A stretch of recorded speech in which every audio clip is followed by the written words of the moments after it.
চোখ রাখবো এই মুহূর্তের সব থেকে বড় খবরে। এবার রীতিমতো চমকে দিয়ে বড় জয় পেল রাজ্য বিজেপি। ভূপতিনগরের সমবায়ে উড়ল গেরুয়া আবির। সৌমেন্দু অধিকারীর সংসদীয় এলাকায় সমবায় সমিতির ভোটে বিপুল জয় পেল বিজেপি। বৃহস্পতিবার ভূপতিনগর কুঞ্জপাড়া সমবায় কৃষি উন্নয়ন সমিতির পরিচালন কমিটি নির্বাচনের ফলাফল সামনে আসতেই দেখা যায় গেরুয়া ঝড়ে কার্যত খড়কুটোর মতো উড়ে গিয়েছে তৃণমূলের সমর্থিত প্রার্থীরা। তাতেই উচ্ছ্বাসে ফেটে পড়েছে পদ্ম কর্মীরা, চলছে বিজয় উল্লাস। বিজেপি কর্মীদের সাফ কথা, সমবায় সমিতির উন্নয়ন চাইছে মানুষ, সে কারণেই বিজেপিকে জিতিয়েছে। পরিবর্তন চেয়েছিল ভোটাররা, তারই প্রতিফলন দেখা যাচ্ছে।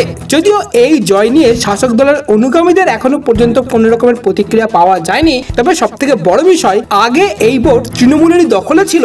বিজেপির দাবি অবস্থা যে ভালো নয় তা অনেক আগে থেকে বুঝতে পারছিল শাসক দল, সে কারণে কিছুতেই ভোটে যাচ্ছিল না।